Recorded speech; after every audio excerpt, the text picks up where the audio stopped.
Welcome to the Intentional Encourager podcast, where each episode brings you compelling conversations and stories designed to entertain, enlighten, and encourage. And now here's your host, Brian Sexton.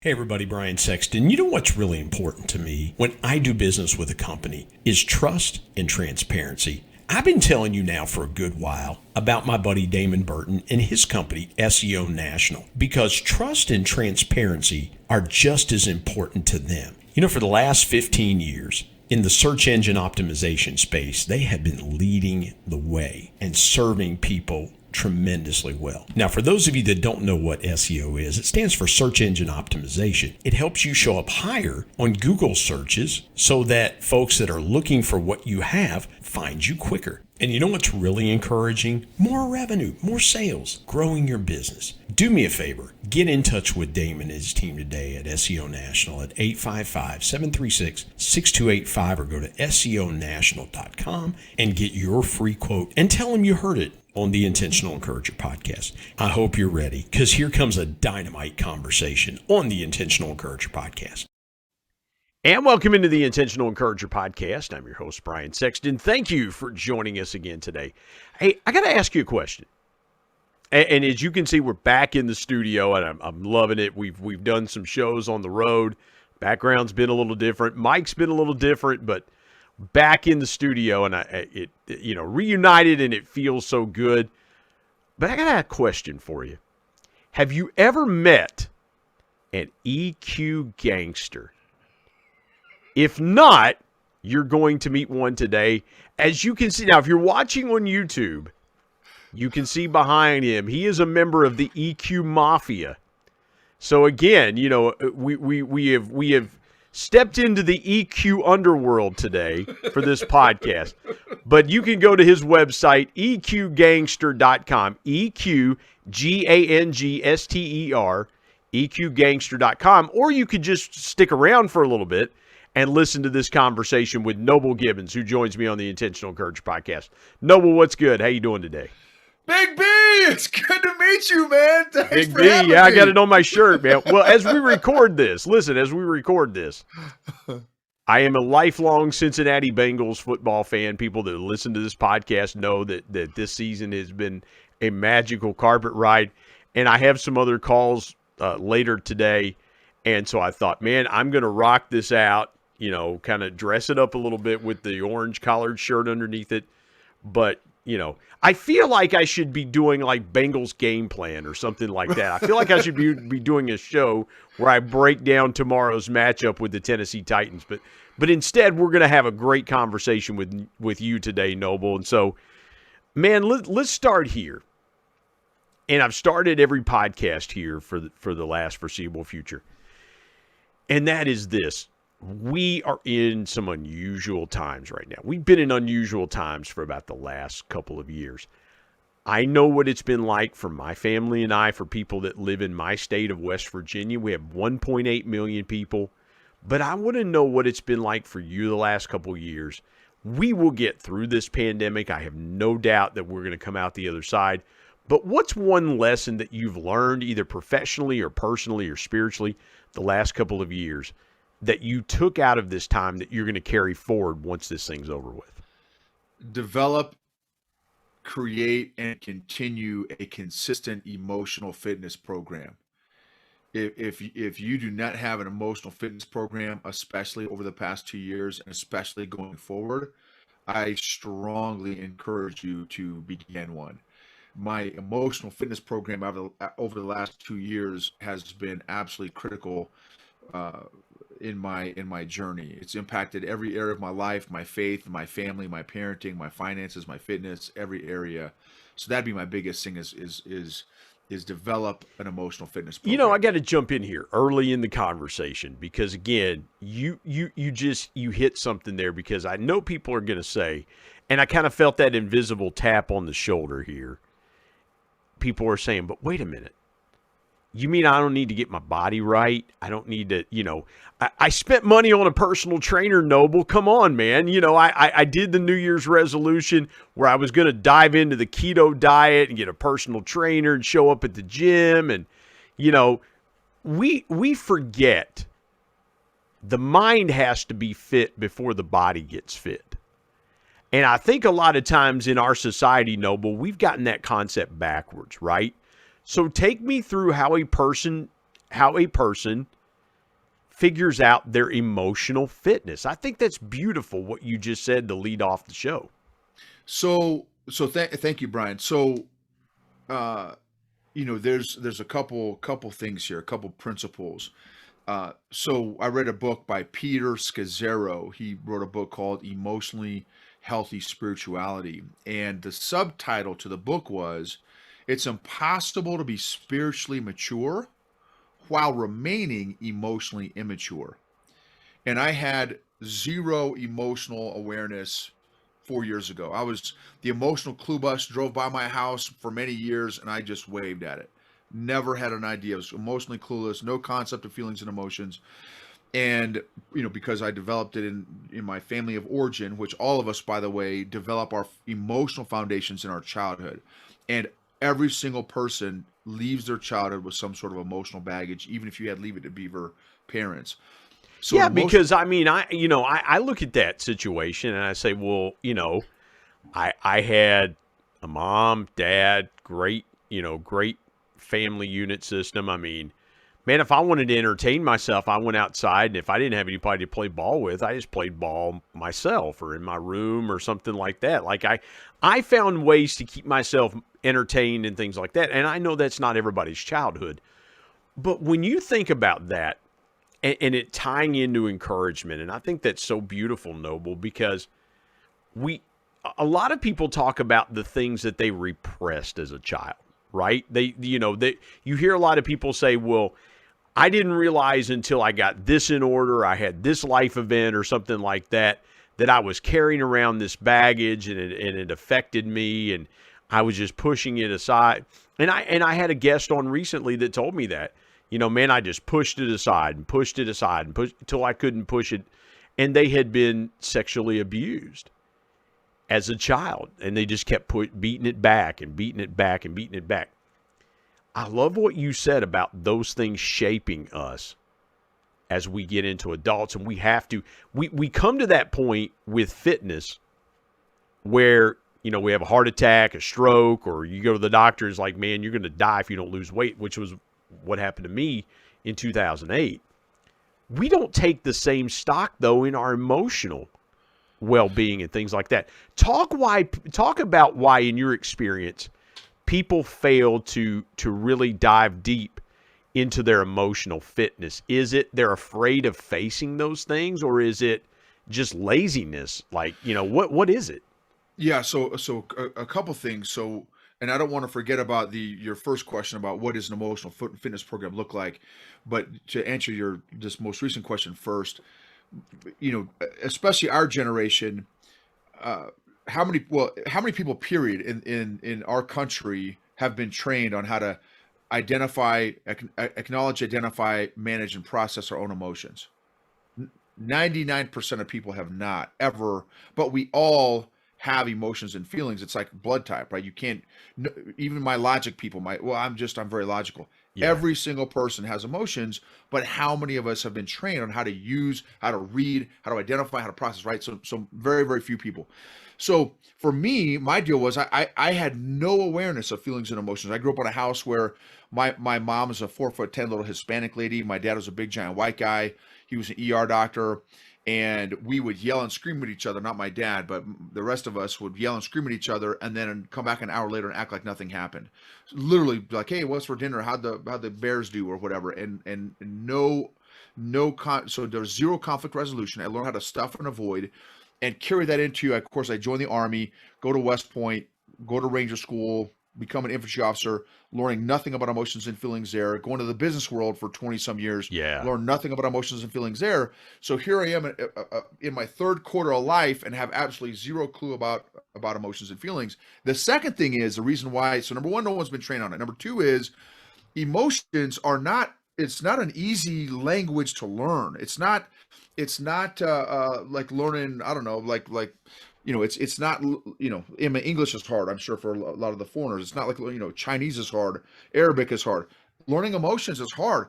And then for men, throwing the man component, men have been raised, at least again, our generation, to hey, stop crying. Your crying's not going to help you. Yeah, my dad always told me that growing up. He's like, man, dry it up. And when my dad passed away, I kind of felt that same, kind of that same thing around me, as I was trying to process him dying.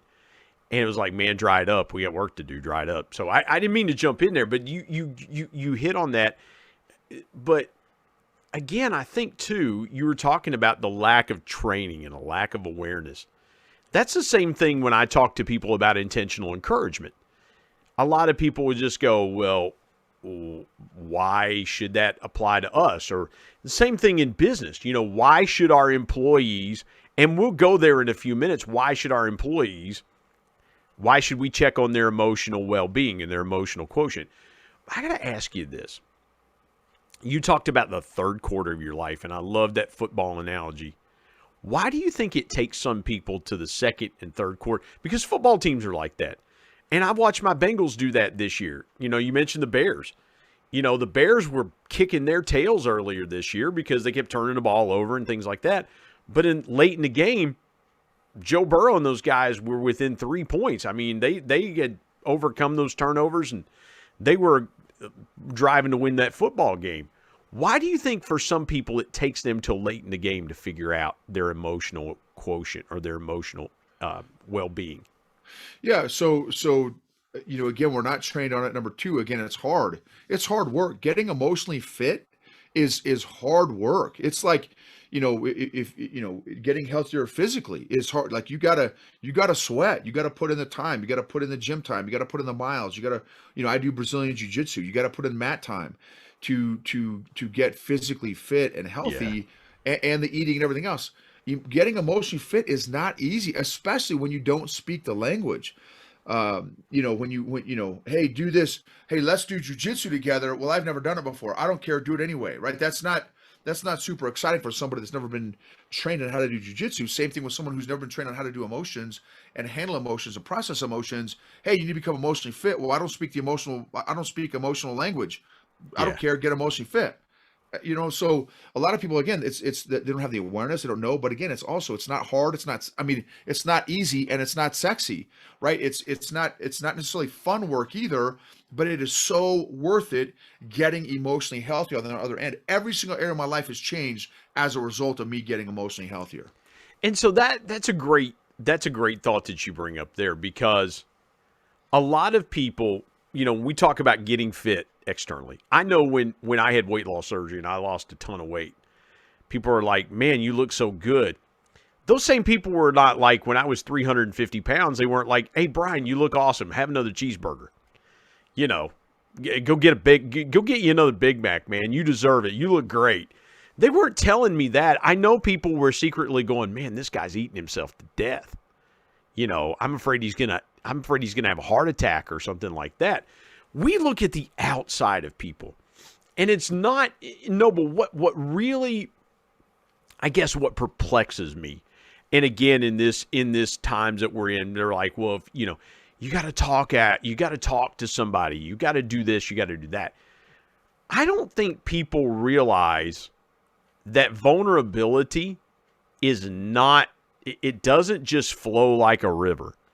Like, you see these PSAs, these public service announcements, like, well, if you're fighting mental health issues, that's easy for you to say because it's a PSA, but somebody may go, you know what, I'm the CEO of a company, and if I talk to somebody, I don't want my employees thinking that, the company is going in the wrong direction, or they feel like they have the weight of the world on them, and if they say something or if they tell a story, if they're emotionally vulnerable, that shows weakness. So how do we get ourselves to that place where we push that thought and that thinking aside and say, doggone it, I got to connect with myself emotionally because, again, if you need to lose, it's easier to tell somebody they need to lose 50 pounds than it is to tell somebody they need to unburden themselves with any emotional baggage. Is that right? Yeah, absolutely. So what happens is we become functionally dysfunctional. It's almost like a functional alcoholic. We become a functional, emotionally dysfunctional person, right? So we have and we wonder why there's so much dysfunction going on in the world today. We have all these emotionally injured people that have never healed or worked on their emotional injuries. And again, we wonder why there's all this issues going on. Everyone's walking around emotionally limping, emotionally bleeding, emotionally hurting, broken. Well, it's the same way like people try to hide their scars. Like they'll wear, if somebody's got a scar on their arm or something like that, they'll wear a long sleeve shirt all the time, or try to put something on to hide the scars that they have. And I think we're just conditioned for some reason, Noble. We're conditioned in our world to hide the scars. Why? Why do that? What is the benefit of that? Forgive me for asking it that way. Let me ask it this way. What is the perceived benefit? Because it's not a benefit, right? I mean, it's not a benefit of hiding what's underneath there. But why do you feel like people think that it's best to just hide those scars instead of talking about them and getting it out? Why did Adam and Eve cover themselves after they sinned? Yeah, because they were naked. They knew they were naked. But didn't they know they were naked before they sinned? Yeah, they didn't have that knowledge because, they didn't have that knowledge of it. Right. So they started to try to hide themselves even back then. We are so concerned in image and how we come across to people and that kind of thing. That's another thing. I was a people pleaser addict for most of my life, and thank God I'm a recovering people pleaser addict now. And but that's another big one where I don't care anymore what people's opinion is of me. But that's been, again, that was a lot of work to work through to get to that point where, hey, look, in fact, this is so funny, Brian. So I did my wins of 2021 on my social media, on LinkedIn and Facebook. I had all my wins, and then a couple weeks later, I posted my failures on Facebook. I still have to post my failures of 2021 on LinkedIn, and it's so funny. They got this massive response because I've got a truckload of failures.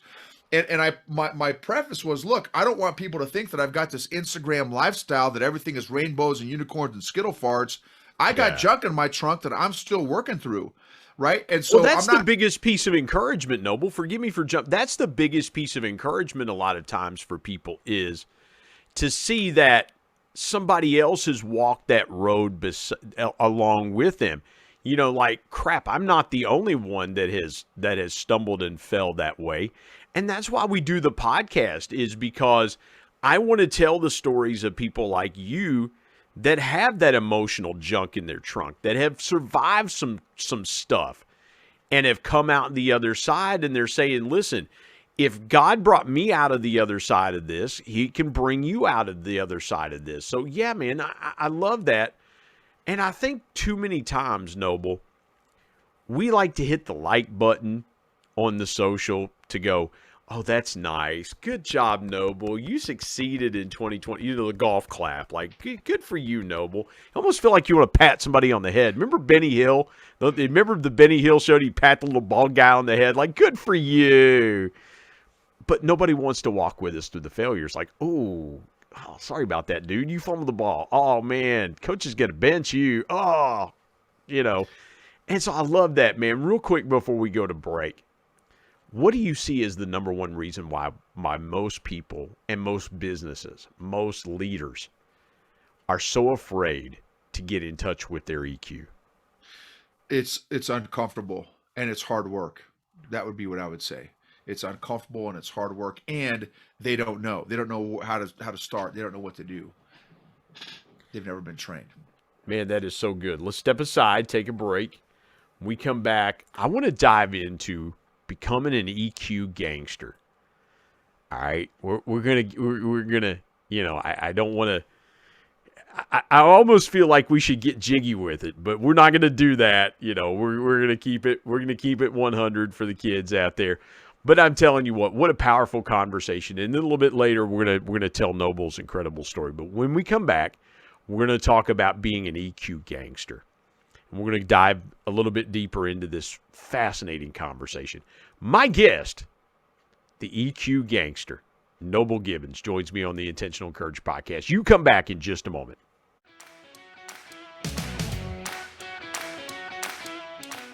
Hey everybody, Brian Sexton here. The new year is upon us, and you may be sitting there thinking, hey, I would really love to pay off some debt, or I would like to save for that dream vacation. Maybe you want to buy a new car. Whatever it is you want to do financially in the coming year, let me give you a great piece of intentional encouragement and something to think about that might help you do it. Products for Profit. Now, this is a course taught by my good friend Joe Hart, who's been a guest on the Intentional Encourager podcast and has told his story how reselling changed his life. And you know what, folks? It could do the same thing for you too. It's really simple. Reselling is basically buying a product and then reselling it online for more money. And Joe is going to take you through the steps and show you how to do this either part-time or maybe, as some of his students have done, take this full-time as well. Go to coachjoe89.gumroad.com/L/premium PFP. And oh, by the way, this group is going to help you find leads of products that are profitable right now, give you all kinds of great intentional encouragement, and you're going to be surrounded by a community of people that are going to want to see you be successful in the reselling game. Again, go to coachjoe89.gumroad.com/L/premium PFP and tell him you heard about it on the Intentional Encourager podcast. And now let's get back to more great conversation here on the Intentional Encourager podcast.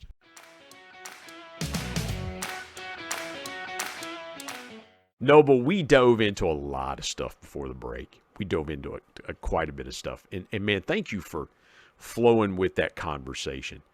But now let's get into why the EQ Gangster brand. What take me through. You probably have been asked this before, but I want to know the V8 moment that you had, because I can kind of remember mine. Like, oh, the Intentional Encourager. For you, what was that V8 moment like? There it is, man. There it is. The EQ Gangster. Take me through that moment. So I've got 3 circles of influence. I've got military circle of influence. I've got homeschool circle of influence, because we've been homeschooling for 14 years now. And then I've got an entrepreneur business circle of influence. And because we've been entrepreneurs the longest of all of those, I said, well, we started with EQ for Entrepreneurs for the name of our podcast. And we did that for probably 6, 8, 12 months. I don't remember exactly. And then a lot of my clients, because we put together a course, an 8-week course to teach emotional intelligence. A lot of our clients were not entrepreneurs. And so I finally called up one of my buddies who's a branding expert, a guy named Alika Freitas. He's got a company called Fanfare. And I asked him, I said, Alika, you've been following my journey for a number of years now. How do I need to rebrand? How am I unique in this space? And he said, Noble, he said, how many big, bald, bearded, tattooed former Army Rangers that were emotionally clueless are now teaching emotional intelligence? I said, probably not too many. He said, every time I talk to you about somebody, I talk to you. Yeah, I talk to somebody about you. He said, I call you, this guy's the gangster of EQ. He's like, dude, that's it. You're the EQ gangster. And so that's how it all started. There's just not many big, bald, bearded, tattooed former Army Rangers that are emotionally clueless that are. You mean you're not the OG EQ gangster? Come on, man. Right. For the kids out there, the OG. That's what you call somebody. Listen, I have come to figure it out now. I've come to realize it as I barreled to age 50.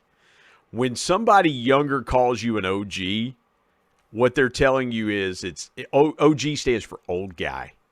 That's what it stands for, man.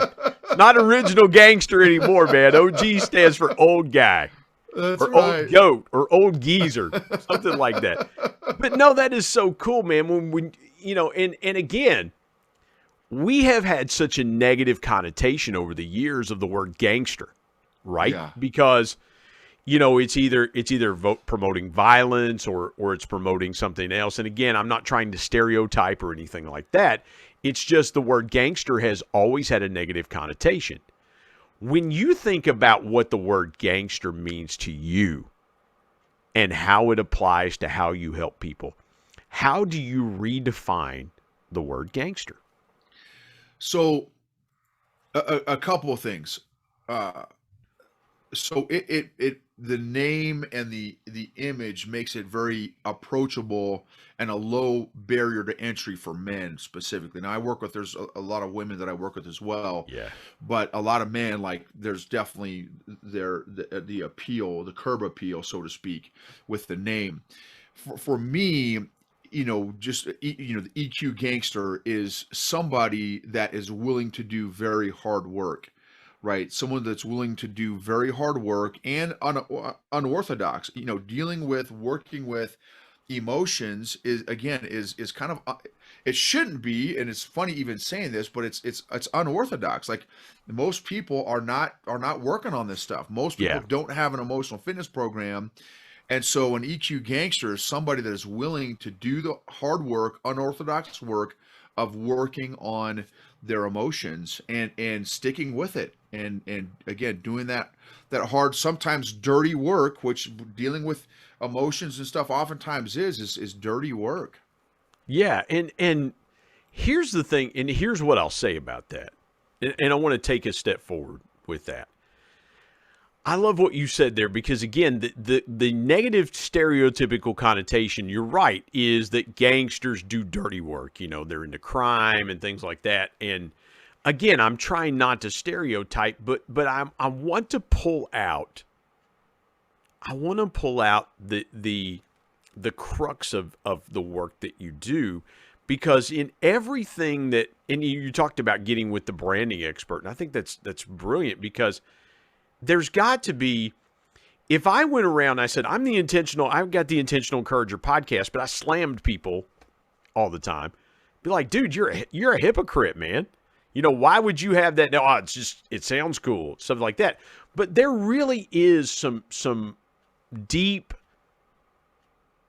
powerful meaning in the name EQ Gangster. When you have thought about the work that you've done, what's the one thing that surprised you about it? And you said, man, I didn't know when I started this that I would end up doing this kind of work. I just thought it was trying to help people. I'm trying to get people tagged into their emotional well-being. But was there something about the work you've done, like, man, I didn't figure it was going to be like that, or I didn't realize there was going to be that involved to it? Yeah, great question. So a couple things. One, I would say is, I'm still, and I tell all my executives that I work with, the leaders and stuff that I work with, I'm still very much on this journey. So I am not in this space as the Harvard PhD in behavioral psychology in helping you fix your stuff. I am the guy that is very much in the journey right alongside you, maybe 4 years ahead of you in the journey, but still very much on I-95. Man, I don't think you want people that are just that have got it all figured out, in quotation marks. I mean, for me, I want to walk alongside of the guy like yourself that goes, man, Brian, I'll lead you and I'll help you, but I'm a step or two ahead of you. I'm not miles ahead of you. Right. I'm a step, because there's no connection there. There's no, if you say to yourself, I've got it all figured out, you're the last person I want to have anything to do with. That's right. You're the last person. If you and Noble, let me go here for a second, if you don't mind. There are so many people out there that coin themselves experts. Okay. Yeah. You may be talking, I would consider myself an expert on encouragement, but there is no way on God's green earth that I'm going to label myself an expert, because I don't have everything. To me, an expert is, I've got just about everything on this thing figured out. And we were talking football a minute ago. Bill Belichick is probably the closest thing to an expert in football that you will find. And they just got their butts beat by the Buffalo Bills, 47-14 last week as we record this. So, Belichick, as much as he knows about football and as great as he's been, 6 Super Bowls and things like that, man, there are years that he's got to figure it out on the fly. So let me go here for just a second. What's the biggest reason that people think about emotional well-being? Is it a misnomer to think that it's impossible to figure it out on the fly? I hope I asked that question correctly, because I would think emotional well-being, a lot of that is figuring it out on the fly. Sure. So I'll answer it this way. So when I first went to counseling, I yelled at my wife 3 times in 3 weeks after 20 years of marriage, and she said 3 things. Number 1, don't ever do that again. Number 2, you've never done that before, which means number 3, you've got issues. We went to counseling, and my counselor said, "Hey, Noble, let me teach you these 2 revolutionary new concepts called feelings and emotions." And I was like, "What in the world? This Harry Potter voodoo sorcery are you teaching me?" And and when I was talking to him, he was 66 years old at the time, so a few years ago. He said, "Noble, I still do 2 to 3 emotional exercises every single day." Now, this guy is the emotional Yoda. This guy literally had 25,000 hours of counseling couples and individuals. He'd been doing it for 30 or 40 years. And this guy, and I said, "Did you say that you still do 2 to 3 emotional exercises a day?" He's like, "Noble, absolutely." He said, "There's still stuff from my past I'm working through. And number 2, emotional injuries don't stop.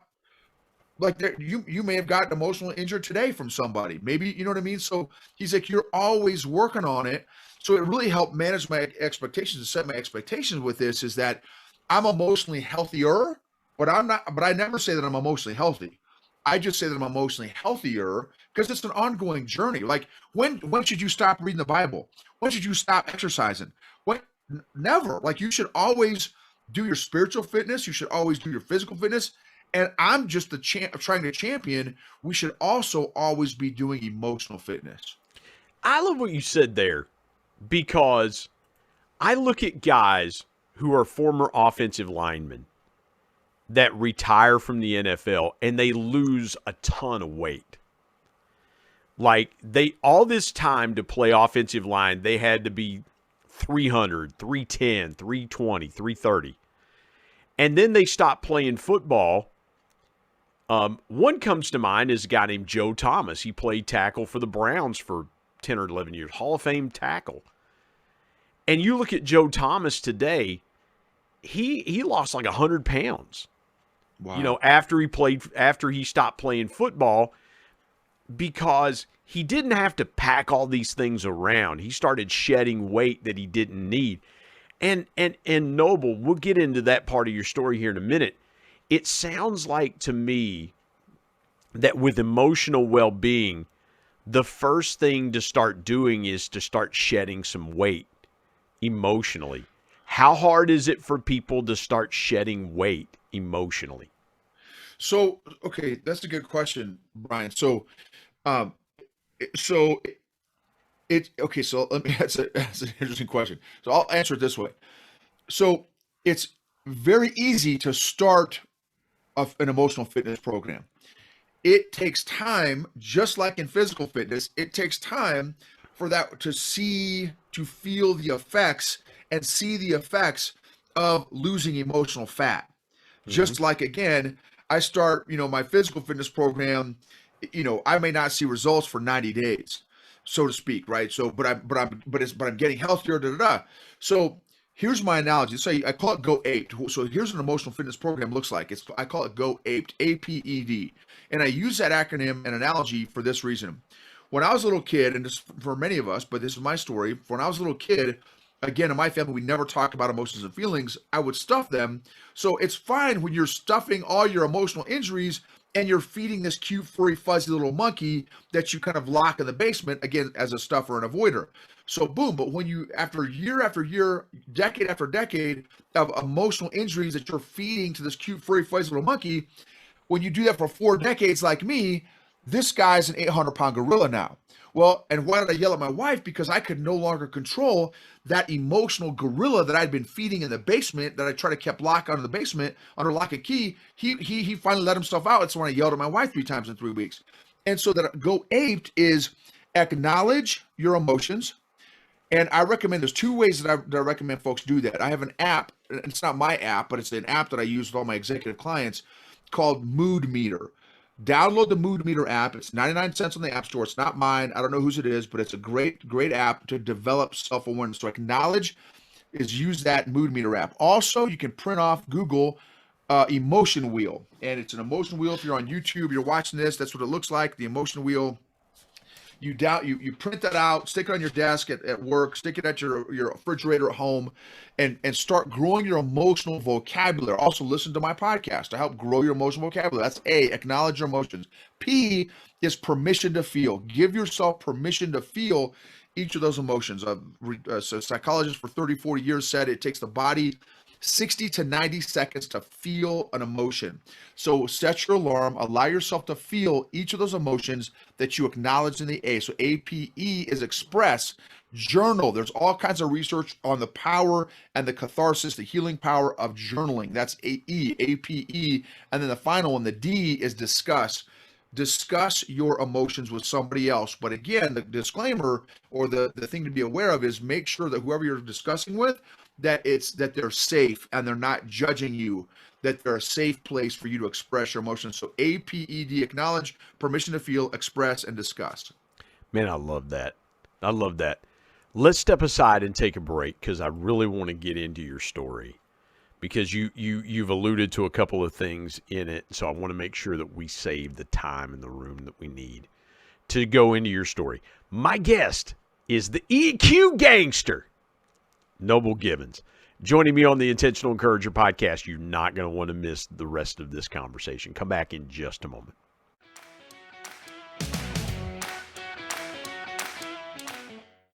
Hey everybody, Brian Sexton. I want to take a moment and tell you about my friend Harry Spate and his new book, Selling with Dignity. Harry has taken an age-old concept of sales and he's put a new twist to it, and I love the direction that he's taken with Selling with Dignity. And here's what's encouraging about Harry's book. Instead of viewing people as numbers and machines, salespeople are now given the tools and the encouragement to be dignified in their approach. Here's what Harry says. He says, selling is an honorable profession when it's done right. When sellers feel they are valuable and have integrity and respect, this opens the door for better conversations and eventually relationship. This book puts an end to sleazy sales tactics and proves why selling with dignity can be done, and it leads to massive success. And I couldn't agree more. Go to sellingwithdignity.com, get your copy today, and if you want Harry to sign it, he'll do that for you. Again, go to sellingwithdignity.com and pick up your copy today of the new book by Harry Spate, Selling with Dignity. And now let's get back to more great conversation here on the Intentional Encourager podcast.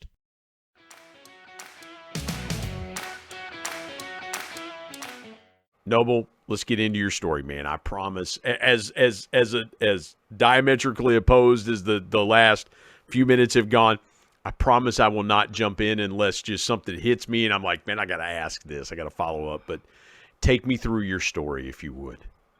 So again, my I think I shared some of this, but my mom was a Hispanic lady, a 4'10" little Hispanic lady. We call her the Tasmanian Angel, and my dad was an ER doctor. He was a big giant guy, teddy bear. But in my house, we would yell and scream at each other, and again, there was no conflict resolution. So I learned from a very early age, as early as I can remember, how to stuff and avoid my emotions. And so then from there, I went into the military. I went to Ranger School, Airborne School, learned how to jump out of airplanes, one of the 82nd Airborne Division. And in the infantry, we're not talking about feelings and emotions. Then I get into the business world, not talking about feelings and emotions. So 2 things happened. Well, and then at the age of 30, I became financially independent. 30 years old, became financially independent. So now we replaced my wife's income, replaced my income at 30 years old. And so don't need a job anymore. But the whole reason I did it was because I was emotionally dysfunctional. I was emotionally needy. I had toxic positivity. I was emotionally codependent. I was a people pleaser addict. And so all of that emotional dysfunction led me to becoming becoming financially independent. But for me, in my opinion, this is what I tell people a lot is emotional independence without financial independence without emotional independence is still bondage. Financial independence without emotional independence is still bondage. And so I encourage people to get your emotional health, emotional fitness, emotional freedom, which is as important, or I think it's even more important than financial independence, because there's a lot of reasons why you're having a tough time getting financially independent. No, well, I got to ask you this real quick. You said something there that intrigues me. You said you were and forgive me if I'm misquoting, but you talked about and if I'm putting these two terminologies together, forgive me. It sounds like you were a toxic people pleaser. Oh, it was toxic bro. to you. Okay, so with that having been said, that kind of is diametrically opposite to being financially independent, because to do that, you got to go, I am going to do this for me and my family, and I don't care who loves it, likes it, hates it, whatever. And on the other side is, but if I quit my job, this person's not going to like me, and I'm going to have all this stuff. And I mean, it seems like there were two diametrically opposing forces there to getting you to financial independence. Did you ever feel like as you were making that transition, and 30 years old, that's stout, to getting that done, did you ever feel that people-pleasing thing going, well, this is what you want to do, but man, you're going to disappoint this person that hired you, and you're going to, your wife's going to be stressed because she's not going to know how the bills are going to be paid. And I mean, were there ever those two forces fighting each other as you were making that move to independence? No. So this is probably a whole nother conversation for another day, but it was a business cult. So I was in a business cult for 20 years. And because of the power of the business cult and the dynamic, the very emotionally unhealthy culture of the business cult, combined with my emotional cluelessness, it was the perfect recipe for an emotionally clueless, emotionally needy, emotionally codependent, toxic positivity guy to thrive in, oddly enough. And so they created such a it was the perfect storm for where you were in your life, correct? 100%. That's exactly right. And so then to just kind of finish out the story there. So, I'd already told you when I yelled at my wife, but then there was something else that was going on in parallel that was unrelated to me yelling at my wife, is we came across a hardcore narcissist that was part of our business team. And I had never met a narcissist before. Of course, I wasn't emotionally aware enough to even understand what narcissism was until this guy, who made it very, very crystal clear. He was controlling, manipulating everybody around, including me. And I'm like, okay, this is not. And here's what's crazy. I used to enable him because Mr. Positivity, toxic positivity, all these people would come and complain to me about how narcissistic this guy was and how he's controlling, manipulating them. I'm like, no, he's just a strong personality. I would defend him and I would enable. Does that surprise you that you did that? Because I'm kind of thinking and putting myself in that moment. You're training from the Army. There's no narcissism in the Army. Like going into Rangers. Disagree. Really? Take me through that, because here's what I'm trying to do, and the reason I ask that is that you would think, and again, from the outside in, this is why I say that, is that you guys are told what to do, when to do it, how to do it. When you get an order, you got to follow that order. That's where I'm saying that was the perception that I had about that, because you're thinking to yourself, okay, I can't have an ego because this sergeant over here is telling me that I'm a piece of crap, or I'm not doing it correctly. Man, expound on that for a minute. Tell me how I'm wrong about that, because I would think to myself, okay, man, you've gone through airborne school, you've gone through Army Ranger school, you should know how to deal with narcissism, because I mean, from the time you join the Army, they tell you how worthless you are, or things like that, or that's what people, the horror stories of basic training. Tell me where I'm wrong, man. Yeah. So, and this is the same thing with corporate America. Any organization that is rank based or position based or title based, right? John Maxwell called it, the five levels of leadership. That lowest level of leadership is called positional leadership, which the Army runs off of, the corporate America runs off of. Any bureaucratic, rank based, position title based structure, corporate structure, leads to it's a power structure. If I have more power than you, right? So if you give an emotionally unhealthy person power and rank, unquestionable, you don't and you don't question your command. You don't ever question your commander ever. It's right? a bad day, right? That's a real bad day. They can say, "Oh, I have an open door policy." Yeah, right. Like that's brief. If I open the door, you can walk in it. If I tell you, you can walk in it. Yeah, that's right. And they want to hear rainbows and unicorns. So, there's a lot of emotionally unhealthy leaders in the military. A lot of emotionally unhealthy leaders in corporate America. And again, combine that with power and rank and no accountability, and you've got some very emotionally unhealthy organizations out there. And so you're dealing with this narcissistic big personality, and you're seeing that it's not healthy. Is it one moment, or is it a series of moments this has got to change, and it's got to change right now? It was over a year that we were, maybe it's a couple years that we were having to deal with him.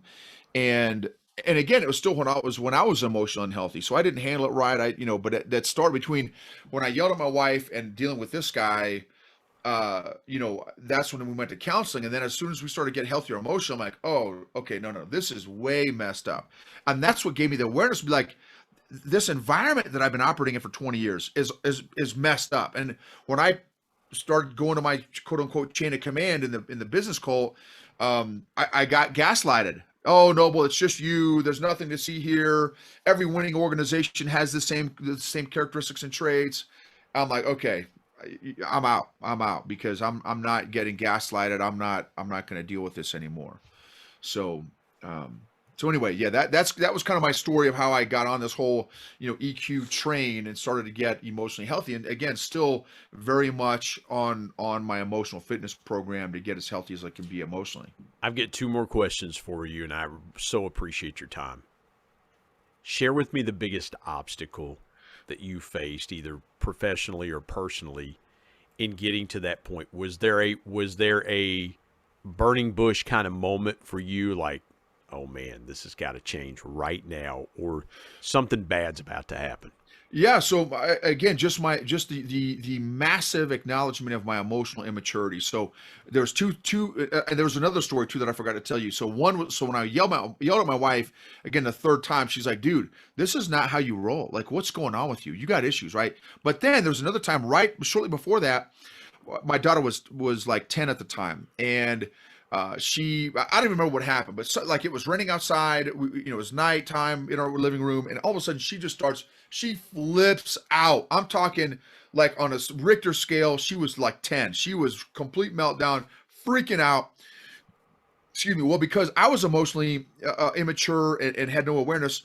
When she went to an emotional 10, I immediately went to an emotional 10. So she freaked out, I freaked out and flipped out.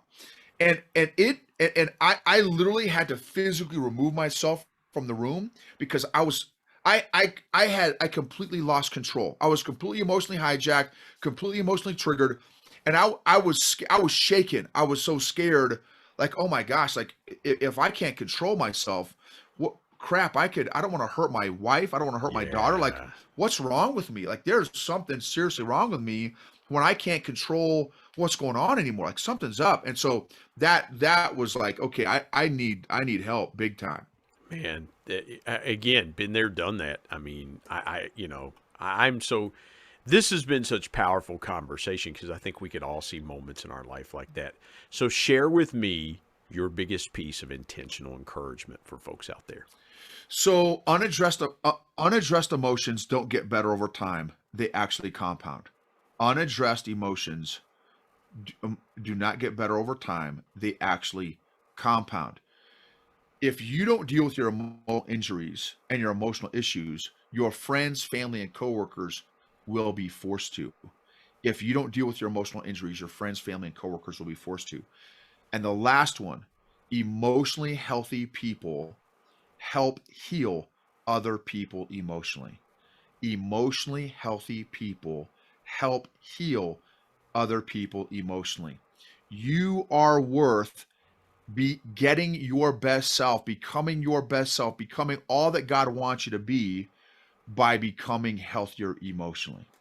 Man, that is so good. Noble, tell people where they can find you, connect with you on social media. Man, I know people are going to want to connect with you.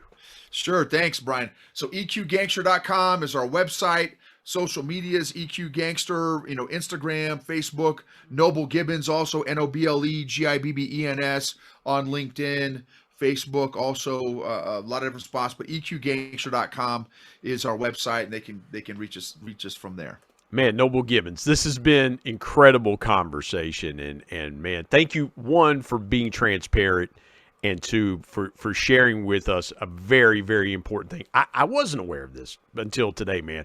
Thank you for joining me on the Intentional Courage podcast. Thanks, Brian. You rock, brother.